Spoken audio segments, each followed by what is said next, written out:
El siguiente segmento tiene contenido o opinión. La entrevista en A Primera Hora. Analizamos los hechos del momento junto a sus protagonistas. Muy bien, 7:14, qué bueno que no se hayan ido. Seguimos en este espacio de noticias, gracias. Estamos en señal abierta en 89.7 FM Estéreo en Pichincha, 88.5 Manabí, 97.5 en Esmeraldas. Estamos en Santo Domingo de los Ácheras a través de Majestad Televisión y el canal 3 de TVNet. Estamos en la internet a través de www.radiomajestad.com. Estamos en Facebook Live a través de las fanpages de A Primera Hora y de Majestad FM. Muchas gracias, saludos cordiales. Vamos de inmediato a promover un diálogo periodístico, comenzando ya con la ronda de entrevistas correspondiente a la jornada del día de hoy. ¿Qué va a pasar con la economía del país una vez que el Ejecutivo recibió esta decisión de la Asamblea Nacional el último domingo de negar y archivar el proyecto de ley de crecimiento económico que había sido remitido como urgente en materia económica pocas horas antes de la finalización del plazo límite que establece la Constitución? Se dio esta decisión de la Asamblea Nacional. La misma noche del domingo, el presidente Lenín Moreno ha anunciado al país que remitirá un nuevo proyecto tributario. Pero claro, hay preocupaciones respecto a los tiempos porque ya estamos 19 de noviembre. Pavel Muñoz nos acompaña en esta mañana, legislador integrante de la bancada de la Revolución Ciudadana. ¿Cómo le va, parlamentario? Bienvenido. Buenos días. Fabricio, buenos días. Alexis, un gusto siempre estar con ustedes. Un saludo a toda la gente que entiendo que cada vez más numerosa. Yo me suelo conectarme al Facebook Live. Muchas gracias. Entiendo que cada vez más numerosa. Un saludo a todos. Muy amable, legislador. ¿Cómo leemos lo del domingo? Empecemos por ahí. Un fracaso del gobierno y un triunfo del pueblo ecuatoriano. Fracaso del gobierno porque un gobierno que en 6 semanas no puede aprobar un decreto ejecutivo, un gobierno que no puede trabajar una ley, dicha sea de paso, pésima. Aquí incluso se ha querido hacer ver como si los legisladores fuéramos los culpables. Es como que un estudiante presentara un examen absolutamente deplorable, el profesor le pone 0 y la culpa tiene el profesor.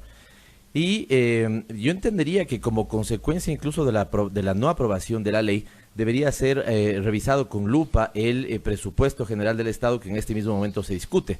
Presupuesto sobre el cual se lanza una hipótesis o se está indagando adecuadamente si es que ya contemplaba o no contemplaba algo más de $600 millones, que era lo que se estimaba recaudar con la iniciativa legal que fue negada, o un proyecto o un presupuesto general que incluye, por ejemplo, en el gasto corriente $2.000 millones de concesiones. Dicho sea de paso, en este presupuesto, el que está vigente, que no fue aprobado por la Asamblea Nacional, también habían puesto $1.000 millones de concesiones que no lo han logrado. La monetización de los activos, me parece que le llaman, ¿no? Exactamente. No, bueno, cualquier nombre le quieren poner, ¿no? A la privatización. Pero al final este año no se dio eso. No hubo esos $1.000 millones. Fabricio, y no sino que cuando usted se remonta atrás, la primera vez que yo recuerdo haber tenido en la mesa de régimen económico, al que en ese entonces era secretario nacional de planificación, Andrés Mideros, Andrés había dicho que tenían estimado $4.000 millones de inversión extranjera. Entiendo que lo fundamental era para el ámbito de minería, que se iban a desarrollar en los 4 años. Nada de esa inversión ha llegado, no ha llegado esas famosas concesiones, monetarizaciones, como quieran llamarlos, y entre otras es entendible por qué nos llegan esas supuestas inversiones. Porque un gobierno que se pasa hablando mal del país, un gobierno que no se dedica a trabajar, sino simplemente a criticar al anterior, un gobierno que lleva 2 años y medio sin tomar gobierno sobre la economía. Pero no servía nada del proyecto económico, nada. Lo de digamos, la condonación de los intereses y de las deudas que tienen a los deudores del IES. A los deudores del IES, eso básicamente. Eso era lo único que servía. Desde mi punto de vista, sí. O sea, nada más. Eso además fue lo único que destacó el presidente en la cadena el domingo en la noche, ¿no? Porque además me parece que siguen usando esas estrategias de comunicación apelando a la sensibilidad. No se trataban temas de fondo, sino que de esas políticas anzuelo, ¿no? Así como hubo en la consulta de febrero del 2018 con el tema de la imprescriptibilidad de los delitos sexuales en contra de menores, ahora tenemos el tema de la remisión de las deudas de los estudiantes, cuando en lo de fondo habían otros temas muchísimo más importantes. Exactamente así, Alexis, tanto así que la intervención del presidente da la sensación como si hubiéramos estado hablando del proyecto de educación superior, el que se hubiera estado puesto en discusión, porque claro, es un proyecto, el nombre es básicamente imposible de recordar, son como 6, 7 elementos, fortalecimiento de la organización, le llamaron crecimiento económico, ¿no es cierto? Pero yo preguntaría a Alexis, Fabricio y a la ciudadanía, ¿cuál de los 404 artículos que reformaban además 22 marcos legales, 22 leyes, cuál creaba empleo? ¿Cuál dinamizaba la producción? ¿Cuál provocaba crecimiento económico? ¿Cuál generaba, si ustedes quieren, mayor inversión extranjera directa? Nada, ninguno, absolutamente ninguno. También vi que el ministro de Cultura mandaba un mensaje en sus redes sociales donde decía 4 artículos eran importantes para el sector de la cultura. Si usted quiere, si me va a portar generoso, esos 4, más el del crédito educativo que se condonaba, 5 de 404 que eran desastrosos, absolutamente desastrosos. Yo le hago esta pregunta si es que nada valía o si es que había cosas rescatables del proyecto, porque digo, ¿por qué negarlo en su totalidad? ¿Por qué no aprobar una parte y la otra parte negarlo? Que creo que era una alternativa que también se pudo haber analizado al interior de la bancada. Porque en definitiva era muy malo desde mi punto de vista, Fabricio. Además, por una cosa que salta a la vista. El gobierno del diálogo se suponía que en ese momento estaba dialogando. Nadie tenía claridad sobre la iniciativa legal. De hecho, yo creo que en los sectores gremiales las críticas eran aún más fuertes, pero evidentemente las matizaban un poco para que no se notara las críticas de absolutamente todos los sectores. El sector del oficialismo ha querido incluso plantear sobre si esto hubiera supuesto un pacto entre el correísmo, el socialcristianismo, lo que fuera. No, habría que verlo al revés. El proyecto era tan malo que bancadas que piensan distintas no tuvimos empacho en decir que era malo y votar así porque era malo. El verdadero pacto está en, creo, que tenía evidentemente interés sobre algunas reformas que se estaban dando en el ámbito del código. Pero mire usted que asambleístas de Creo no se sumaron a la postura de la bancada y votaron con ustedes por negar y archivar el proyecto. A los cuales yo felicito porque me parece que están viendo con sensatez del país. No solamente cuál es el momento del gobierno, cuál es el momento del país, con sensatez del país. Metieron además, mire, usted conoce bien esto, Fabricio y Alexis. Hay 2 cuerpos legales incluso que son bastante complejos, el Código de Finanzas y Planificación, el Código de Planificación y Finanzas Públicas y el Código Monetario. No es simplemente que usted, digamos, toma esas iniciativas legales o toma esas leyes y modifica un artículo, otro artículo. Se llaman códigos porque justamente han codificado distintas leyes que antes estaban dispersas para que tengan, si usted quiere, una sola estructura, que responde a un enfoque conceptual, que responde a un enfoque normativo. Por lo tanto, cuando usted mueve el artículo 25, me invento el Código de Planificación, no sabe si se está descolocando 3 más, digamos, están en algunos de ellos concatenados. Y que en el caso, por ejemplo, del Banco Central y su funcionamiento, ¿tendrían que tramitar también reformas constitucionales o no? Ahí había inconstitucionalidades, claro, había al menos 2 claras inconstitucionalidades. Cuando usted quiere decir que la planificación deja de ser obligatoria para el sector público, está cometiendo una inconstitucionalidad. Y cuando usted quiere, digamos, darle esta independencia, que no es independencia, digamos, es el Banco Central que hoy debería responder a los ecuatorianos versus el Banco Central que querían que responda a los banqueros. Entonces, ninguna independencia. Lo que estaban planteando ahí es que el Banco Central, sobre pretexto de la figura de independencia, tuviera unos plenipotenciarios, ¿no es cierto?, que estuvieran 6 años, más que incluso lo que dura un periodo de gobierno, que estos fueran puestos por el presidente de la República, que no estuvieran sujetos ni siquiera a control, digamos, exentos de cualquier responsabilidad civil, penal, sobre lo que fuera. O política. O política. Adicional a esto, sobre un concepto que empezaron a manejar desde el inicio, que fue crisis sistémica. Aquí un pequeño paréntesis, como que viniera ahorita el gerente de la radio y les diría, chicos, por si acaso quebremos, le vamos a dar, ¿no es cierto?, al productor toda la potestad para que maneje, ni siquiera el dueño de la radio, ni siquiera los administradores, sino, digamos, el productor para que maneje si entramos en una crisis sistémica, ¿no es cierto? Adicionalmente a eso, permitían que los miembros del Banco Central y de esta Junta Monetaria, esta Junta Bancaria, o el regreso de la típica Junta Monetaria, puedan provenir del sector privado, 10 años para que tengan experiencia en el sector financiero bancario, le quitaban de control al Banco Central de la Superintendencia de Bancos y le permitían, digamos, que maneje las reservas como quisiera. Si hubiera una crisis, son ellos los que tomaban control de la economía, no el presidente legítimamente electo.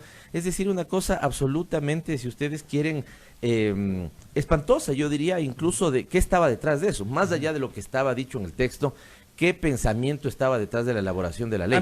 Yo solo una cosa, lo que quisiera saber es cuál fue el responsable de, ¿no es cierto?, sumar todos esos elementos y poner en un paquete legal absolutamente largo, inentendible y complicado. Yo quisiera preguntarle, esto una respuesta corta, legislador, esto tiene que ver con, por ejemplo, la eliminación de la Secretaría de Planificación, es decir, este es un gobierno que no planifica nada. No planifica nada, absolutamente. Recordemos esto también, la gente no lo dice, la gente no lo tiene en mente. Cuando viabilizan el acuerdo con el Fondo Monetario Internacional, que deberían atarlo a inversión y para eso debería estar atado a un programa, ellos lo han atado a este famoso Plan Prosperidad. Yo creo que todos hemos oído eso, ¿cierto? Plan Prosperidad. Cuando yo lo hago como legislador, la consulta, a quien estaba antes al frente de la digamos, difunta Secretaría Nacional de Planificación y Desarrollo, que me diga si es que ese plan Prosperidad fue aprobado por el Consejo de Planificación, como ordena la Constitución y la ley. Me dijeron que no. Con lo cual, esta es una gravedad tamaña. Es decir, que el gran acuerdo con el Fondo Monetario Internacional viene a empujar un plan Prosperidad que no fue aprobado por los órganos de planificación competentes. Yo creo, estoy seguro que de eso el presidente ni siquiera está al tanto del tema, ¿no es cierto? Me atrevería a creer que no está al tanto del tema porque no debería permitirlo. ¿Y en qué normativa legal está la disposición que obliga a que ese plan sea aprobado por el Consejo Nacional de Planificación? En la Constitución y en el Código. En la propia Constitución. La propia Constitución y en el Código de Planificación y Finanzas Públicas. Evidentemente, porque ¿qué es lo que pasa? Cuando uno es candidato, presenta un programa de gobierno. Si uno llega a ganar, ese se convierte en su Plan Nacional de Desarrollo. ¿Quién aprueba eso? Porque la Secretaría de Planificación anteriormente, ¿no es cierto?, y en el marco legal vigente, no es el máximo órgano de planificación. Sobre la propia Secretaría de Planificación estaba el Consejo de Planificación, presidido por el presidente, con participación de los gobiernos autónomos centralizados, con participación de la sociedad civil, ¿no es cierto?, y los ministros, algunos ministros de Estado, que constituyen ese consejo, y estos, en este gobierno, aprobaron el Plan Nacional de Desarrollo. A ver, a mí me queda claro... Pero no aprobaron el Plan Prosperidad. A mí me queda clara la postura respecto de los temas monetario y de código de finanzas públicas. Me queda clarísima esa postura porque además hay otros sectores que también habían cuestionado. Ya mismo estará por acá Gabriela Larretegui y ella, por ejemplo, en la comisión había sugerido que se separen las cosas, pero que ella pedía, debatamos, aprobemos el tema tributario. El Ejecutivo ayer ha rechazado la postura de la Asamblea Nacional. Ayer estuvo el Frente Económico en la Comisión de Desarrollo Económico en el proceso de análisis, de socialización de la proforma. El Ejecutivo tenía previsto recibir ingresos por $737 millones el próximo año con base en la parte tributaria de este proyecto. ¿Qué alternativas puede tener el gobierno si se le ha negado este proyecto, al menos en esta parte, en la parte tributaria, sobre esta previsión de los $737 millones que se requerían por el próximo año? Ser más progresivo en los impuestos, no ser más regresivo en los impuestos. ¿Era regresivo en la parte tributaria de este proyecto? Digamos, me parece que uno, si quisiera rescatar, pellizcar algunas cosas, las hubiera podido hacer. Pero por eso también nuestra postura, yo entiendo que cuando salga le veré y le saludaré con Gabriela Larreategui. Digamos, yo creo que cuando ella planteaba la separación, debería venir asociado con lo que nosotros planteamos, era entonces el archivo, porque es mucho más difícil enmendar un cuerpo legal inentendible que mandar uno nuevo.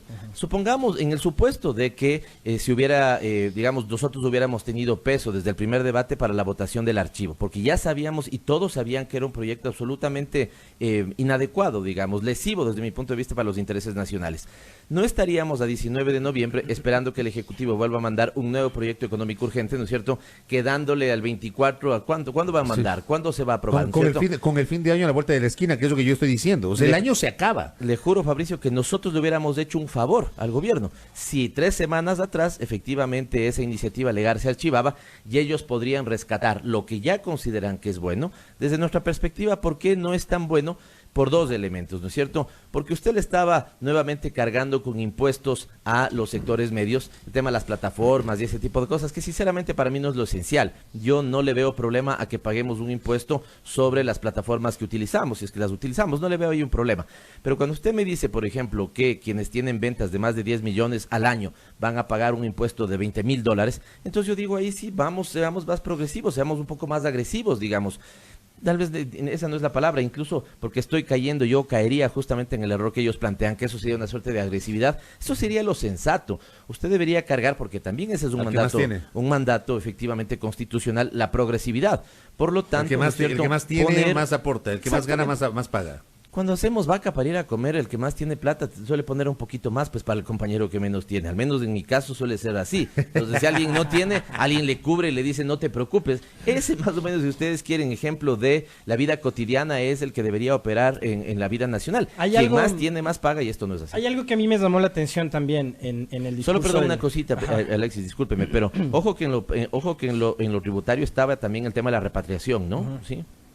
Lo que denominaban algunos del blanqueo de capitales. Exactamente. Algo que me llamó la atención también del mensaje del presidente en horas de la noche del domingo, después de que la Asamblea decidiera archivar el proyecto económico urgente legislador, es que apelando a ese mensaje, a la sensibilidad de la gente, El presidente dice la Asamblea le dio la espalda a los más pobres, porque a quien iba a impactar la reforma económica era a los más ricos. ¿Es verdad o nuevamente detrás de eso se esconde una suerte de acuerdo que existe, que ayer lo dijo, no un correísta, no un legislador de la bancada de la Revolución Ciudadana, sino un social cristiano, que hay un pacto entre la banca y el gobierno?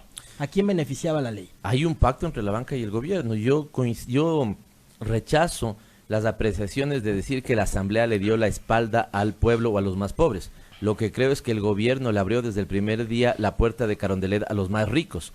Y si no recuerden ustedes, ¿no es cierto?, esa famosa reunión donde además justo en esa reunión, justo en la reunión con los banqueros, dijo que a los que empezaba a odiar es a los que habíamos trabajado por él y habíamos votado por él, justo en esa. Es decir, termina siendo, yo hacía un análisis digamos, más en lógica académica, fue un artículo que luego lo publiqué, diciendo que desde ese día, cuando el presidente Moreno dice frente a los banqueros que a ellos más bien le está tomando cariño y a los que está empezando a tomar odios a los que votamos por nosotros, a los que votamos por él, cuando presenta su iniciativa legal estaba determinando ya, o estaba, si ustedes quieren, confirmando el fracaso del modelo económico del gobierno. ¿Por qué, Alexis y Fabricio? En 27 meses, 3 leyes económicas urgentes presentadas, ¿cierto? Es decir, una en discusión cada 9 meses. Si queremos sintetizarlo al máximo, me voy a quedar con 2 o 3 ideas de cada una de las leyes. La primera ley lo que hizo es matar la iniciativa, el servicio de dinero electrónico en manos del Banco Central y pasar a constituir, ¿no es cierto?, un negocio de banca, billetera móvil, han dicho, de parte de la banca privada. A la gente que nos escucha, ¿ya tienen eso? ¿Ya les han ofrecido? Nada. Además, con los costos de servicio que ofrecía el Banco Central. Creo que ni siquiera se ponen de acuerdo en el tema de las tarifas, ¿no? Ni siquiera se ponen de acuerdo porque claro, ¿qué es lo que les molestaba? Que el Banco Central entregara ese servicio a tarifas bajas, porque eso les obligaba a ellos a entrar en una lógica de competencia y bajar sus servicios financieros bancarios. Segundo, la ley de fomento productivo, que no ha fomentado absolutamente nada. Pusieron exoneraciones del impuesto a la renta hasta por 20 años. Pregunta Alexis, Fabricio y a la ciudadanía, ustedes que son ¿cuánto de inversión ha entrado al Ecuador? ¿Cuánto de inversión ha entrado al Ecuador? ¿No es cierto? No ha entrado nada respecto a los incentivos que pusieron en esta ley. Por eso es que lo que más preocupaba de esta ley es que algún asambleísta lo puso de otra forma. Yo que soy más melómano, me estoy pensando en este grupo de los caramelos de cianuro, no sé si ustedes han escuchado, ¿no? Aquí había caramelos con cianuro, aquí había caramelos envenenados. Engañabobos, dirían en la costa. Engañabobos, ¿no es cierto? 2 cositas de ahí interesantes, cuando de fondo lo que teníamos era un tema perverso. Esa lógica de la crisis sistémica, esa lógica de que el Banco Central sea autónomo, esa lógica de que el Banco Central quede por fuera del control de la Superintendencia de Bancos, esa lógica de darle el control al Banco Central, esa lógica de eliminar el requisito de liquidez doméstica. Fíjense, solamente les pongo un elemento, porque la Asamblea no solamente tiene que aprobar algo que parece bueno, la Asamblea tiene que vetar algo que pudiera tener efectos negativos. Si ustedes yo particularmente me peleo con esa apreciación de blanqueo de capitales, me parece que es poco racista. Si ustedes plantean esta legalización de capitales, ¿no es cierto? Capitales que podían venir incluso del narcotráfico, de la corrupción que tanto, ¿no es cierto?, queremos todos pelear, ¿sí? Esos capitales hubieran podido entrar al país. El único requerimiento que tenían era quedarse un año si pagaban una tasa, pero si pagaban una tasa más alta incluso podían salir. ¿Qué pasaba si entraban, o qué pasaría si entraran esos capitales? Usted le elimina el índice de liquidez doméstica y esos capitales vuelven a salir inmediatamente. ¿Cuál es el índice de liquidez doméstica para que entienda nuestro público? El índice de liquidez doméstica es aquel que determina que de los depósitos que los ecuatorianos hemos dejado en la banca, una parte de esos depósitos se quedara en el país. Quien tiene una gráfica excelente para eso es Víctor Hugo Villacrés, ¿no? Excelente gráfica, porque él determina cómo cuando estaba ese liquidez en 45%, es decir, si un banco tuviera 100 de depósitos totales, 45 de esos dólares se deben quedar aquí. Cuando se quedan aquí, Fabricio, ¿no es cierto?, y Alexis, dinamizan el aparato productivo. Con créditos productivos, con créditos hipotecarios, de consumo, etc. Si a la banca no le debe interesar tener depositado la plata, sino que se preste. Cuando el índice de liquidez doméstica subió al 60, los créditos también subieron de manera importante porque estaban dinamizando el aparato productivo. Ahora, si ustedes quería dejar que eso ya no existe y saquen la plata, el cóctel hubiera sido cóctel Molotov. Le voy a trasladar la inquietud que se ha vuelto ya un cliché de parte de las autoridades del gobierno cuando ocurren este tipo de cosas, y ahora particularmente que la Asamblea ha decidido rechazar y archivar el proyecto de ley. ¿Cuál es la propuesta que ustedes plantean? Porque si ya estos mecanismos, estas propuestas del gobierno no dan resultado, no fueron aprobadas, no tienen la venia de la Asamblea, ¿qué es lo que se propone entonces para por lo menos acortar la brecha fiscal que presumen el próximo año bordeará los 5.000 millones. Primera propuesta que creo que sería, digamos, una primicia para ustedes es: nosotros le pedimos al vicepresidente de la República ser recibidos por él en el diálogo que está planteando. Vi que ayer en sus redes sociales alguna prensa hacía eco de eso, que se iba a reunir con los jefes o coordinadores de bancada. Bueno, considérenos a nosotros, somos la bancada. Yo creo además, con todas las votos que AP suele perder cotidianamente, no tengo duda en creer que somos la bancada que en este momento tiene la mayor cantidad de votos disciplinados en su fuerza política, y por lo tanto nos interesa conversar con él para decirle que hagamos algunas cosas que se pueden hacer para la economía. Vamos, de esto evidentemente yo debo responder a la lógica y a la disciplina que tenemos con mi bancada. No adelanto algunos elementos, pero sí algunos principios. Por ejemplo, que el crédito, cuando uno tiene la potestad, lo que pasa es que ellos no quieren tener esa potestad pública, pero cuando uno tiene la potestad de orientar las tasas de interés, lo que debería orientarse, por ejemplo, es que las tasas de interés del consumo sean un poquito más altas y bastante más bajas las tasas de interés relacionadas con el reanimamiento productivo. Por ejemplo, los créditos hipotecarios o, por ejemplo, los créditos de consumo. Cuando se han dado un conjunto de incentivos, ¿no es cierto?, y esos incentivos se han puesto solamente al gran capital, tratémosles de la misma forma como hemos planteado nosotros a los famosos, digamos, emprendimientos, pequeños negocios o lo que fuera, ¿no es cierto? Vamos, en serio, ¿saben qué? Cumplan la ley de eficiencia de trámites y eliminación de trámites. Ya mismo llega la asambleísta Larrategui. Con ella hicimos, y cuando yo presidía esa mesa y algunos otros asambleístas, desde mi punto de vista, junto con la ley que erradica la violencia contra las mujeres, o que pretende erradicar la violencia contra las mujeres, la ley más importante que se ha planteado en este momento, que es ley de simplificación y eliminación de trámites. No cumplen ni siquiera todos los reglamentos de la ley, Fabricio y Alexis. El órgano rector, que es el Ministerio de Telecomunicaciones, todavía no hace que eso se implemente adecuadamente. Se llenan la boca diciendo que quieren pelear con la tramitología. Ya está una ley que es absolutamente potente. Está vigente. Está vigente. ¿Qué decía, por ejemplo, esa ley?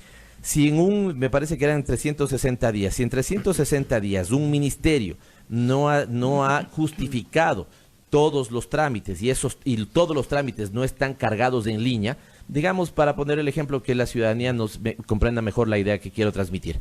Digamos que un ministerio tiene 6 trámites en línea y en el plazo de esos 360 días, ¿no es cierto?, solamente justificó 4 de esos trámites, ¿no es cierto? Ya los 2 por mandato de ley quedaban absolutamente eliminados. Todos esos 4 deberían hacerse, por ejemplo, en línea, tener incluso una pasarela de pagos, porque hoy lo que suele pasar es que yo llego hasta el último punto, cuando puedo pagar me dice imprima esto y vaya al banco a pagar. No tiene sentido. Cosas como esas, por ejemplo, ¿cierto? Y evidentemente en la lógica tributaria, un principio de progresividad donde el que más tiene más paga. Le cito las propuestas del Foro de Economía Alternativa y Heterodoxa. Primero, subir el ISD, no bajar como es la propuesta del gobierno, al 10% para salidas, subir al 10%. Resultado de ese incremento sería entre 600 y 1.000 millones de dólares. El segundo, incremento arancel a 375 partidas de bienes de lujo innecesarias para la producción local, incremento de 600 millones de dólares. IVA e ICE diferenciados, 5% para dinamizar el comercio, 20% para bienes suntuarios. Resultado, incremento de 200 a 400 millones de dólares. Incremento contribución de empresas de 300 a 1.000 millones. Resultado, recaudación de 333 millones anuales. Control de subfacturación en aduanas. Resultado mínimo, 500 millones de dólares anuales. Esas son las propuestas del Foro de Economía Alternativa y Heterodoxa. ¿Usted coincide con esas o le parece que son demasiado radicales? Por ejemplo, subir el ISD del 5 al 10. Esa me parece muy radical. Digo, pero hay un elemento político a todo esto, Alexis. Usted puede incluso ponerles las de la CONAIE al lado, o usted puede ponerlas incluso la de los economistas heterodoxas. ¿Sabe cuál es el problema de todas esas propuestas? No importa si vienen del grupo de economía heterodoxa, del grupo de economía ortodoxa, de la CONAIE. El problema es que con el oxígeno político que le ha quedado al gobierno, ¿no es cierto?, es difícil que quiera implementar un paquete económico en la perspectiva que el gobierno, entre comillas, necesitaría. Lo que usted ha dicho, Alexis, más lo que puede decir la CONAIE, más lo que puede decir el foro, digamos, ortodoxo, digamos que de las 15 propuestas que quedan hacer, pudiera uno sostener, rescatar, plantearse 5. Pero por eso mismo es que los gobiernos deciden hacer eso al inicio de su gestión, Alexis y Fabricio, y no más bien cuando les queda 1 año y medio para terminar su gestión, o 2 años para terminar su gestión. Yo sostengo, y lo repito, pero me es importante que la ciudadanía, digamos, más gente pueda al menos escuchar mi criterio, algunos compartirán, otros no. La política mató a la economía. Cuando el presidente Lenín Moreno en su primera intervención al país sobre los temas económicos dijo, poco menos, estamos hechos pedazos, Por lo tanto, vamos a hacer una consulta popular. Eso es lo que dijo. Diagnosticó la economía, digamos, como que estaba en una situación absolutamente precaria, pero la decisión económica, entre comillas, que tomó es una consulta popular. Que no tenía nada que ver con los temas económicos. No tenía nada que ver. Por lo tanto, le metieron al país en un proceso de desinstitucionalización todo este tiempo. No sé si también en estos micrófonos el candidato Guillermo Lasso señaló que había conversado con algunos economistas y ellos le habían dicho que si se quiere, ¿no es cierto?, avanzar en la descorreización, había que aceptar que la economía incluso se deteriore. Tal cual, eso es lo que estamos viviendo. Sobre pretexto de la famosa descorreización, desinstitucionalizaron al país. Sobre pretexto de la famosa descorreización, han metido en una crisis inducida al Ecuador. Fíjese cómo está ahora el índice de riesgo país. Dirán que es una responsabilidad de la Asamblea Nacional. No. Le atan directamente a la decisión de la Asamblea del domingo. Mire, yo no tengo por qué dar consejos a nadie ni nada, pero si yo fuera el ministro de Finanzas, hubiera retirado esa iniciativa y hubiera puesto mi renuncia. Asambleísta, se me termina el tiempo en 30 segundos.